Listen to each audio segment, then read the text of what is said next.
So today, why thinking about yourself makes you feel worse when all the self-development gurus in the world, perhaps not all of them, because not me, and not many of the other people in my community, are telling us that we must focus on ourselves. We must focus on how we're going to improve ourselves, how we're going to be better. And I remember being in the thick of this phase, and I am no way completely out of it, by the way. I'm not going to even pretend that I have come out the other side completely. But I remember the phase I went through when I was in the thick of my self development stuff, that it was like I was my own little project. I was trying to fix myself all the time. I was continually checking with whether I was doing it right or not. And I think that the main focus of that was around productivity. I was never doing enough. I was always procrastinating too much. And so every moment of every day, I was hyper vigilantly focusing on myself. And guess what? That didn't make me do any more of the useful things I could have been doing because I was so concentrating on myself all the time. And this is why self-consciousness, it might feel productive. It's like, oh, check how I'm doing, make sure I'm doing enough, make sure I'm doing the right things, make sure I'm being a good girl kind of thing. But actually, it's exhausting. Like, it's just exhausting, isn't it? It might feel like we need to be on ourselves all the time to get things done. But actually, how much energy and time are we actually wasting focusing on ourselves, nosing at ourselves, poking at ourselves, prodding at ourselves, lifting up every little flap of ourselves? Not sure what that sounds like, but I'm going with it anyway. Like, just all the time. Like, what could we be doing instead of that? And this has been revolutionary for me in my business because I did spend so much time on that focus on Claire. How's Claire doing? Is Claire doing the right thing? Blah blah blah. That I wasted time I could have been spending building my business. And it's only recently when I've started to see through a lot of this in the last few years that I've been able to create more content like this, put more things out into the world instead of focusing on what Claire's doing and how Claire's doing, and ugh, exhausting. And the thing with it is that the more you say, that if you believe a belief, that is what you see in the world. So the more you say, I'm not doing enough, I'm not good enough, I'm not whatever enough, I guarantee that for most of us that word enough is in there somewhere. The more you notice the things that are wrong, and the more it looks like you've got more work to do. It's like a self-fulfilling prophecy, really. It's madness how, as you start to see this, you kind of go, oh my goodness, that is madness. That is madness to be focusing on myself all the time. And how am I doing and how am I feeling? When I was a hypnotherapist, I used to work with a lot of people around anxiety. And I had many clients who said, the first thing they did on waking up in the morning was kind of check their body to see if they were feeling anxious. And my goodness, what a psychologically innocent thing to be doing. The idea, I guess, being that if I can just find this bit of anxiety, I can somehow manage it and get rid of it, and then I can get on with my day. But guess what you would find if you look for anxiety?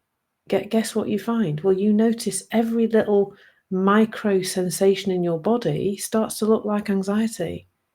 I worked with a young man once who came into a session really, really stressed out and really anxious and almost panicky.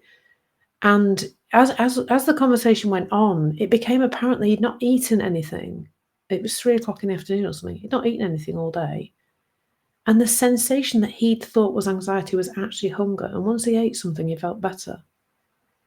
So if we're looking out for certain things, we will see those things all the time. It's unavoidable, is that? And it's taking us all the time out of the present moment when we're focusing on ourselves. We're we're not like in the world. I often say to my clients, "Are you in your head or in the world?"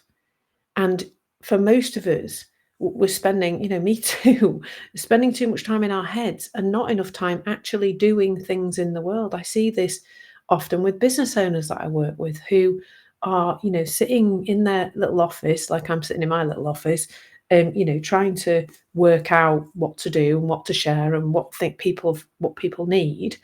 But instead of being out in the world sharing and just getting some stuff out there and seeing if it lands with people. How much time are we spending focusing on ourselves, how we're doing, what we're thinking, what we're feeling, instead of going out into the world and going, right, well, how does the world feed back to me about this thing? That's so pivotal.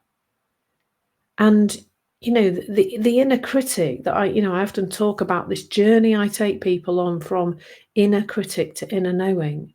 The inner critic really loves this self-monitoring thing because the inner critic, which of course is just part of your thinking, which is not who you really are, is loving the self-monitoring.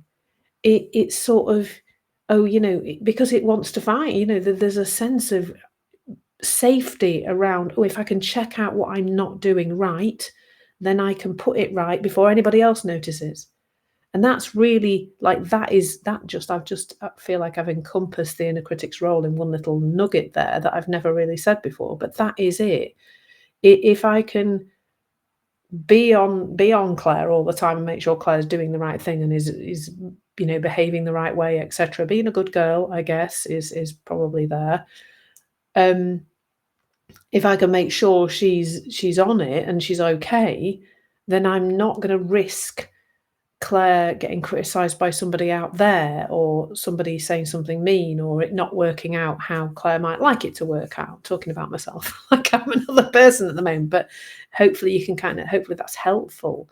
How much of the time is the inner critic there just continually saying, "Oh, are you okay? Are you doing okay? Check, check, check," all the time, like continually checking ourselves. And the thing with that inner critical voice is it's so judgmental, and it is that combination of awareness and judgment, which the whole self-development, well, not the whole self-development, much of the self-development industry is built on. How are you doing badly? Make sure you know about that. Make sure you know it's bad and wrong and not good enough. And then in comes this attempt to fix yourself. And then from there is just all this self-consciousness. There's all this, oh, how am I doing? How am I doing? Am I doing okay? Kind of thing. And that's not the present moment, is it? And that's not, there's just no peace in there. And how can we sort of move ourselves just back from this a little bit? And of course, it's going to be awareness, isn't it? You're not even the one thinking about you. Can you be the observer of the thinker thinking about you? It's like another step backwards, isn't it? You are not those thoughts. You are not the narrative that says there is something wrong with you. You are not the self-consciousness. You're not the judgment. That's not who you really are. You're not the one thinking about you. You are some infinite power, some universal intelligence, what we call in the three principles, Sydney Mounts called it mind.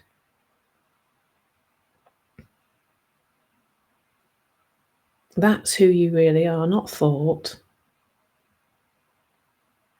And there's something that powerful happens when we just take a little step back into that. And what can open up from there when our attention turns outward is peace, clarity, and connection. So there's this awareness of the selfing happening, the critical voice, the voice that says that's not good enough, the voice that says you need to fix yourself, the judgment, all of that. And then And there's noticing of that, and then there's just getting on with some stuff in the world. Because while ever we are just so self-focused, we're exhausted apart from anything else, and we don't feel good about ourselves, and it's just much harder to get out there into the world. If your focus is on, I'm not doing okay, this is what's wrong with me, I've got to do something about that, then why would you ever, like, show up authentically, share an authentic message, establish a boundary with somebody, show up on a date, show up and ask for a promotion? Why would you do any of those things if you're spending so much time hyper analyzing yourself to the point where you just don't, you just feel terrible about yourself? And it's a self-fulfilling cycle. You know, it keeps a reinforcing cycle. It just keeps reinforcing itself. So I notice I'm not okay. I try to fix the not okayness. I notice more of the not okayness because I've already decided that's what's wrong with me. Then I try again to fix myself, and then I feel terrible about myself. So then the things that I'd really like to be doing, the behavior that I'd like to change, which is often what people start a conversation with me about, oh, I'm behaving this way, it's really rubbish and I don't want to behave this way. And then then there's this continual cycle. And I think one of the main cycle breakers here is self-compassion. It's seeing that you are doing the best that you can always, and that with a little increased awareness and a little bit more understanding your system and how it works, which is what you get through these inside out kind of journeys that I take people on, then the stuff just gently starts to fall away. But the starting point cannot be continually thinking about yourself. And that's why it makes you feel worse, because you just notice it more and more and more, the thing that you think is wrong with yourself. So I hope that's been helpful. I hope that's been a useful little exploration of why thinking about yourself makes you feel worse.